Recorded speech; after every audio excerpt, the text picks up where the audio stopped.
Da última vez que eu conversei com vocês, eu falei sobre a lei da destruição, até antes de falar da guerra.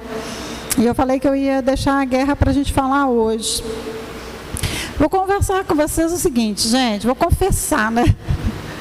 Esse tema é um tema que é difícil, né, da gente estar estudando, porque a gente fala de guerra o tempo todo, né? A gente está o tempo todo trazendo esse assunto para a nossa vida. Então, vamos lá. As guerras. Todas as questões aqui, elas estão relacionadas ao livro dos Espíritos, tá, gente? Então, eu coloco o número da questão ali e depois o Orlando e o Marcelo disponibilizam lá na nossa página do YouTube para quem quiser assistir novamente, tá? Então, 742, o que motiva o homem à guerra? O que vai motivar o homem à guerra? Na verdade, gente, o que motiva, né, é essa nossa natureza animal. Essa natureza onde a gente tem que começar, sabe o cachorrinho que a gente tem em casa, que começa a marcar território? Ou qualquer outro animal que vai deixando as suas glândulas e marcando território? Essa nossa natureza primitiva nos faz isso, né? Trazer esse instinto animal e começar a marcar aquilo que a gente acha que é correto. Então, quando você fala que isso está aí em relação aos nossos dirigentes políticos aí, né, dos países, isso é complicado, porque se ele tem toda uma equipe com esse instinto animal, eles vão começar a fazer coisas que no nosso planeta já não está cabendo mais esse tipo de situação. Então, quando a gente fala em guerra, né, a gente está falando em guerra por arrogância, vaidade, orgulho. Mas aí eu queria trazer não essa guerra do lado de fora também. Vamos falar um pouquinho das nossas guerras pessoais. Vocês conseguem perceber que às vezes a gente está em guerra com a gente mesmo? Às vezes a gente entra em processo de autodestruição. Porque às vezes a gente pensa em uma coisa, né, benéfica para nós, mas a gente mesmo começa a se sabotar. Achar que a gente não tem merecimento, achar que a gente não deveria caminhar, achar que a gente não deve receber. E aí por isso eu tenho que ficar na mesma mesmice de sempre, ou eu tenho que continuar me agredindo. E aí as pessoas, às vezes, elas começam a ter crises depressivas, crises de ansiedade, que é o mal do século. Não é uma coisa simples. Não é virar e falar com todo mundo assim, gente, vamos entrar numa onda de paz. E virar a chavinha e ok, tudo bem, está tudo ok, tranquilo. Não é, eu sei que não é assim, é difícil.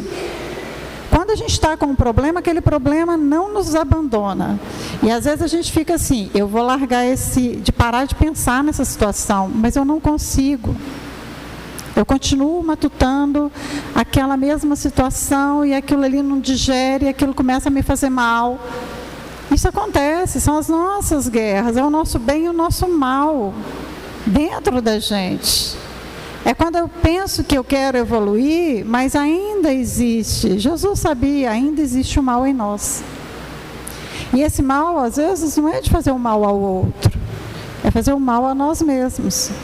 Então, a gente também vive os nossos conflitos, as nossas guerras.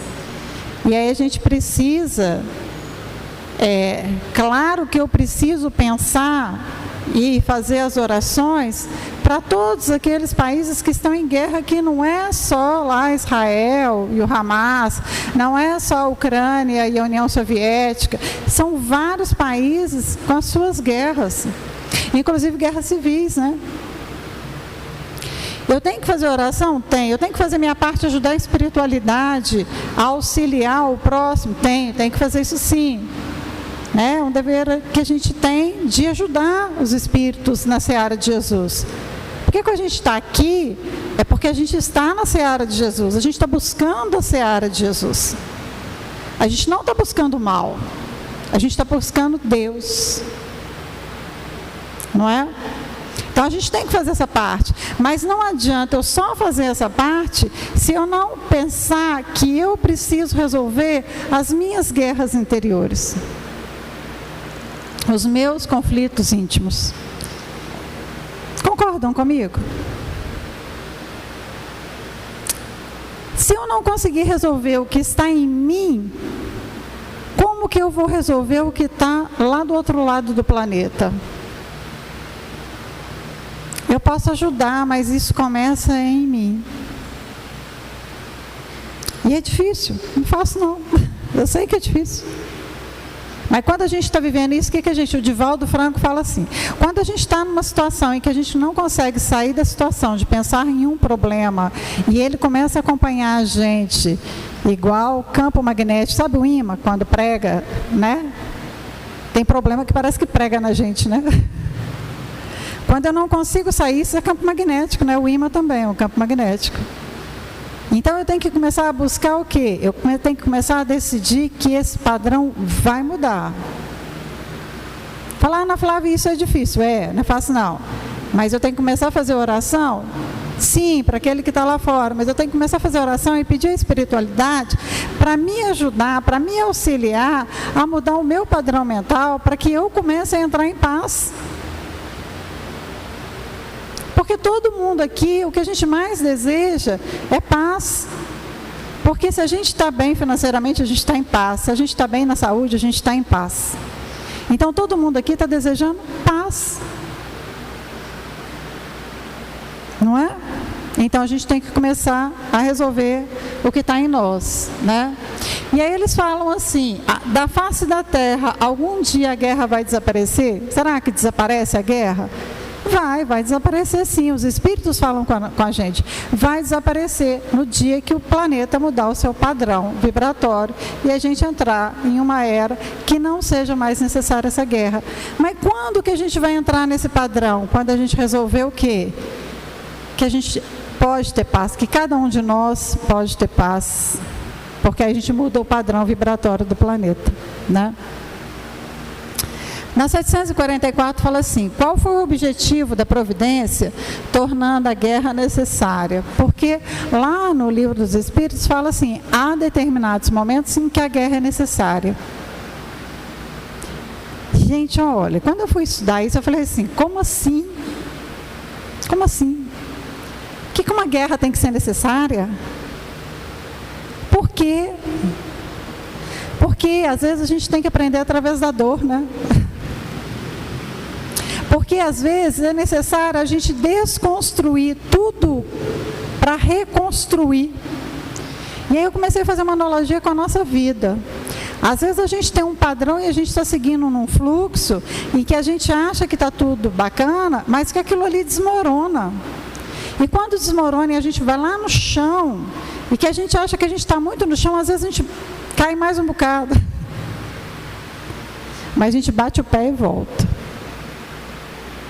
Se a gente tiver fé, se a gente tiver calma, a gente bate o pé no chão e volta. Porque está no nosso DNA o processo evolutivo. E se a gente pedir de verdade para que Deus possa nos auxiliar, Ele vem no nosso auxílio. E às vezes eu tenho que chorar, eu tenho que desconstruir um monte de coisa, mas eu posso fazer tudo diferente e reconstruir a minha vida. Concordam? Que às vezes a gente desmorona tudo e fala assim, nó, que caos. Quando passa 5 anos, você fala assim, gente, olha onde eu cheguei. Lá atrás era tão difícil e eu consegui passar por isso tudo e estou muito melhor do que eu estava antes. Então é ter fé, é acreditar, né? E aí, quando a gente olha em países, tem países que estão em guerra e quando acabam a guerra, eles se reúnem, eles reconstroem o país, eles avançam em tecnologia e eles modificam um monte de coisa. Pega o Japão para você ver. O Japão antes tinha produtos que hoje a gente falava assim, Xing Ling, né, quando a gente fala da China, né? O Japão já teve essa história, né? Olha o que o Japão fez, gente. Olha onde que o Japão chegou, né? Em termos de tecnologia. E se a guerra deve ter por efeito o advento da liberdade, como que pode frequentemente ter objetivo e resultado a subjugação, né? Subjugação temporária para pressionar os povos a fim de fazê-los progredir mais depressa. Olha o que a espiritualidade fala. Às vezes é necessário um país dominar o outro para que o outro possa evoluir.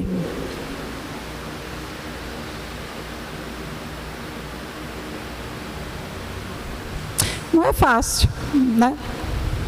Quando a gente estuda o que a espiritualidade fala, a gente fala assim, tá, eu preciso confiar que Deus sabe tudo, é perfeito, onipresente, onipotente, onisciente, e Ele sabe o que está acontecendo. E existe um programa para esse planeta, né?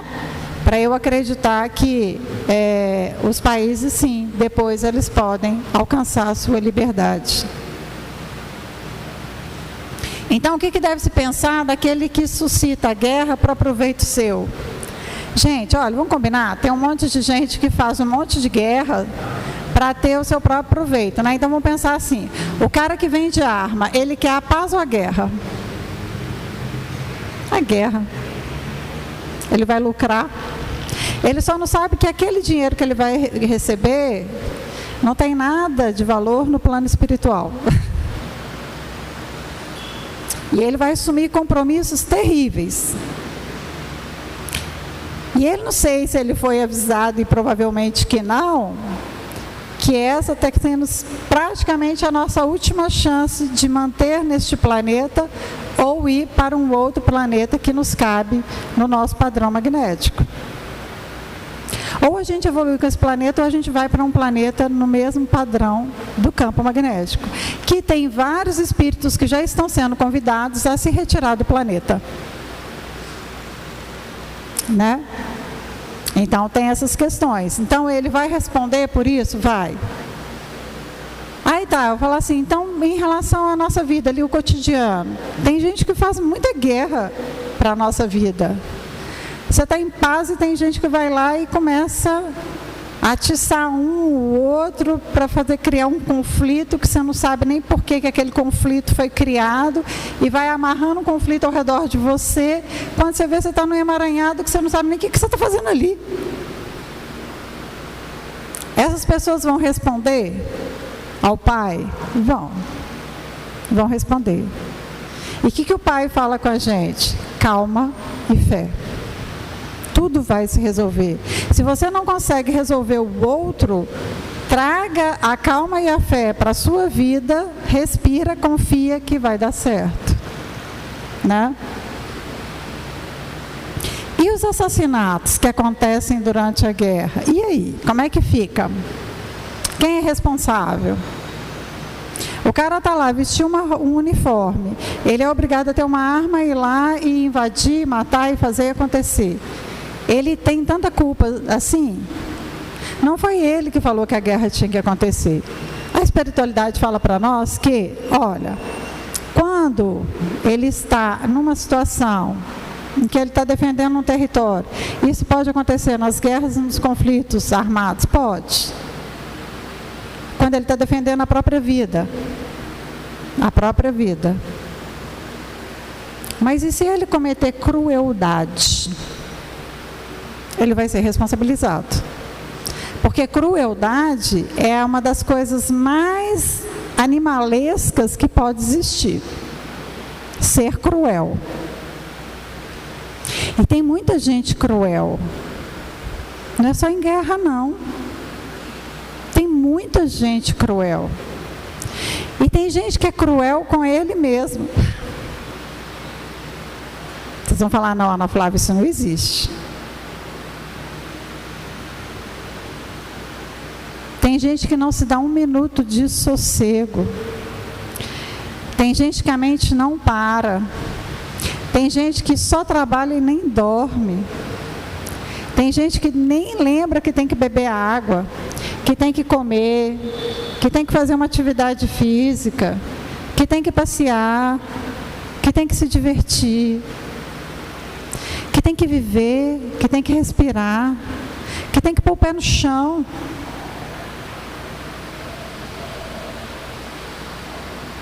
E se eu pensar que eu preciso só trabalhar, e às vezes nem é por causa do dinheiro, não. É pela neurose do trabalho, que vem acontecendo muito. Cobrança. Se a gente não parar e falar assim, eu preciso encaixar o meu tempo de 10 minutos aqui, de 15 ali, de 20 ali, de 1 hora para minha família. Eu estou sendo cruel comigo mesma. E depois, se eu adoeço, eu não faço nem ideia por que eu adoeci. Eu sou uma pessoa tão boa. Será? Boa com quem? Talvez com o outro, mas com você não. Presta atenção, gente.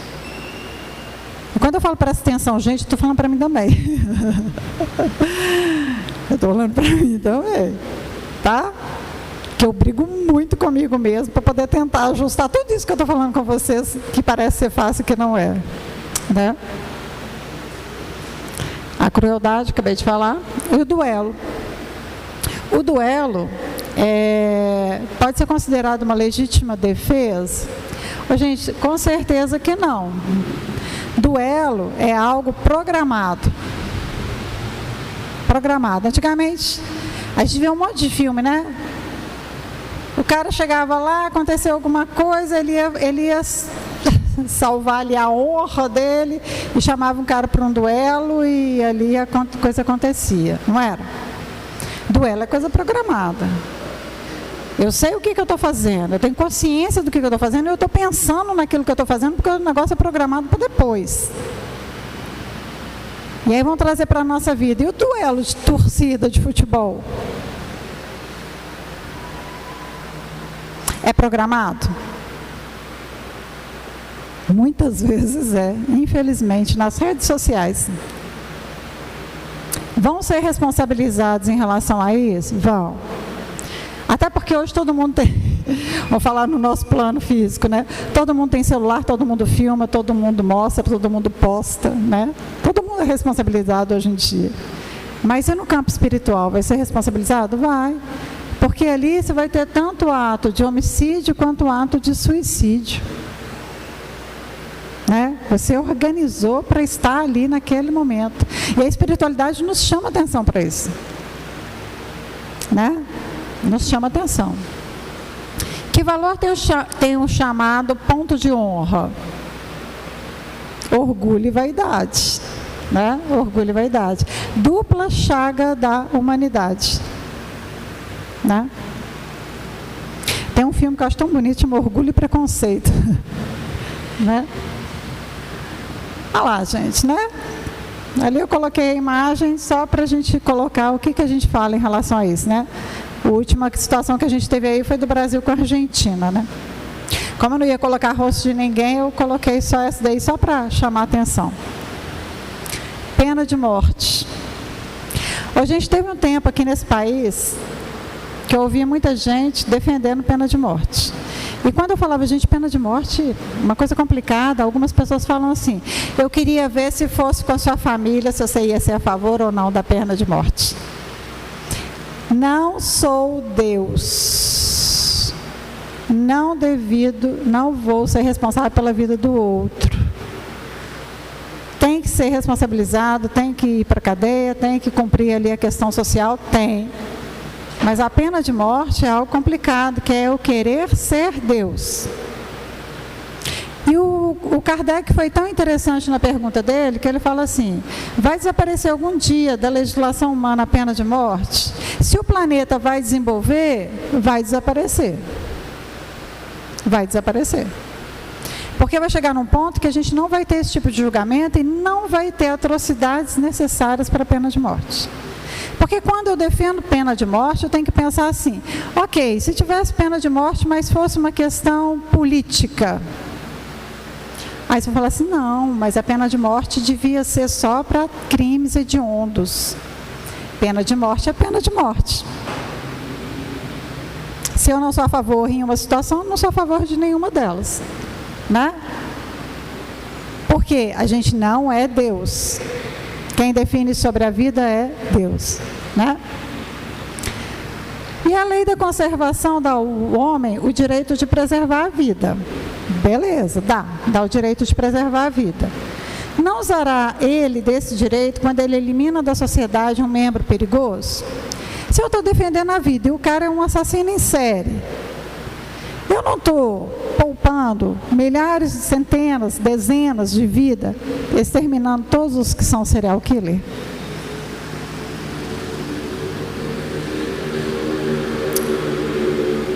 Deixa para Deus resolver isso para nós, gente. A gente já tem problema demais. A gente já tem problema demais. Tem hora que a gente gasta horas discutindo, às vezes até com família, de situações. É claro que a gente tem que ter uma opinião pessoal, mas a gente já tem problema demais, a não ser que isso fosse um plebiscito, que a gente tivesse que votar, que sei lá o que mais. Mas fora isso, gente, cabe muito mais a gente resolver os problemas que são nossos, do que a gente ficar inventando problema para a vida da gente, discutindo com as outras pessoas. Às vezes mais vale um momento de sossego, falar assim, deixa isso daí que Deus resolve. A pessoa pode falar, nossa, você tem uma visão limitada. Eu falo, não, tem uma visão muito mais ampla, porque eu estou com uma visão para o universo. A minha casa é o universo, não é só esse planeta. Eu estou muito mais aberta a viver o processo evolutivo. Isso aqui é passageiro. Daqui a pouco eu estou aqui. Minha casca está aqui. Se Deus quiser, né, eu vou estar em outras esferas, assim como todos nós. Né? Então, reduzir os nossos problemas. Mas é interessante saber, né? Porque a espiritualidade fala que não. Pena de morte é algo que não nos pertence de resolver. Quem tem que resolver isso daí são as leis divinas, né? E a lei de Deus, ela tem a justiça. Nada passa despercebido. E vai chegar um momento que todos os povos serão irmãos. Quero voltar na Terra. Já converso aí com Deus. Quero voltar, se Deus me permitir não ir para outro planeta. Quero voltar na Terra para viver este momento onde todos os povos sejam irmãos. Né? Quem está comigo nessa jornada? Quero ir para outro planeta não, né? Quero estar nesse planeta melhor. E Jesus nos fala, tenho-vos dito essas coisas para que em mim tenhais paz. No mundo tereis aflição, mas tende bom ânimo. Eu venci o mundo. Eu venci o mundo. Olha o que Jesus nos coloca. Eu venci o mundo. Quando Jesus coloca, eu venci o mundo, a minha interpretação é, ele veio como homem, sofreu todo tipo de situação. Ele foi tentado a fazer milhares de coisas erradas. Ele enfrentou todas essas tentações. Ele teve que meditar muito. Ele teve que ir para o seu deserto íntimo, resolver um monte de questões. Ele teve que respirar fundo, ele teve que aguentar a dor física. E vencer tudo de ruim que estava acontecendo ali. Então Jesus venceu o mundo é porque ele veio como homem e mostrou para nós que como homem, não como divindade, a gente dá conta. A gente dá conta. E aí ele deixa bem claro para nós, olha gente, dito essas coisas que para em mim tenhais a paz. No mundo a gente tem aflição sim. Cada um de nós aqui tem as nossas aflições diárias. Cada um de nós aqui veio buscar hoje com a espiritualidade um respiro, um auxílio. É justo? Justíssimo. Justíssimo. É merecedor? Jesus fala, pedis e obtereis. Só que a gente tem que pedir aquilo que é bom para nós, né? Mas eles só vão fazer o que é bom para nós. Com certeza. Né? Então tem que pedir assim, tem gente que fala assim, será que eu sou merecedor? Será que eu vou conseguir alguma coisa? Vai. Se você fizer a sua parte, vai. Então faça a parte, gente. Faça a parte, confia em Deus, confia no Pai, confia na espiritualidade, se entrega, respira, medita, arranja tempo para você, arranja tempo para sua família. Ore, ore, na hora que você acordar. Águas Claras fala assim comigo, gente. Eu vou falar isso aqui porque muita gente, né, não conhece Águas Claras. Águas Claras fala assim comigo, que é o meu guia. Quando você acordar, o primeiro pensamento do dia é o mais importante de todos. O primeiro pensamento do dia. E aí eu perguntei por quê? Porque vocês têm um campo magnético dos mais variados possíveis, com baixa frequência, alta frequência. Você vai ajustar o seu dia de acordo onde vai te caber. E onde te cabe? No primeiro pensamento do dia. Então, que seja de agradecimento. Pedir a Deus e simbolizar mentalmente tudo que você quer construir naquele dia. É assim que a Águas Claras fala para mim. Construa mentalmente tudo que você quer naquele dia. Eu falo com Águas Claras, mas isso é muito difícil, porque ao longo do dia eu vou me perder nisso aí. Vai, mas você tem um porto seguro para voltar, porque você já planejou o seu dia. Então, quando seu pensamento começar devagar e começar a pensar um monte de besteira, volta para o primeiro pensamento do dia, quando você construiu a sua trajetória naquele dia. Porque o que eu faço naquela trajetória, gente? Eu agradeço e organizo aquilo que eu quero para o meu dia. Que seja paz, que seja saúde, que seja coisas concretas de trabalho. Eu me organizo e peço a proteção a Deus, que me ilumine para conseguir fazer as minhas tarefas. Quando eu começo a sair dali, eu falo, opa, estou saindo do meu ponto de referência, vou voltar para lá. Não foi essa loucura que está passando pela minha cabeça. Porque passa loucura, não passa, gente? Passa. A gente começa a pensar até na vida do vizinho, a gente não sabe nem por quê. Sabe nem por que você está pensando na vida do vizinho. Você escuta a voz do vizinho, você já começa a pensar um monte de coisa. Você fala assim, gente, o que eu estou fazendo com esse pensamento louco, que nem é meu? Aí eu lembro de Águas Claras, falo assim, volta e volto. E isso é o dia inteiro. Fala, então você não tem paz. Não, é aí que eu estou procurando a minha paz. Entende, gente? Águas Claras puxa minha orelha o tempo todo. Graças a Deus, né? Senão não ia ser meu amigo, né? Quem já foi com ele sabe disso, né? E acabou. Agora vocês vão receber a palavra da espiritualidade. E eu espero muito, muito mesmo, de coração, que a gente consiga alcançar aquilo que a gente veio buscar na noite de hoje. Que Jesus ampare e proteja vocês e a família de vocês. Que o lar de vocês seja um lar abençoado. Abençoado de paz, de amor, de saúde, prosperidade. E que vocês consigam, cada dia, viver o que vocês têm que viver. Mas com coragem, com fé e com abundância. E que essa abundância seja uma abundância de coisas boas na vida de cada um de nós. Que Jesus nos abençoe na noite de hoje e fiquem com Deus.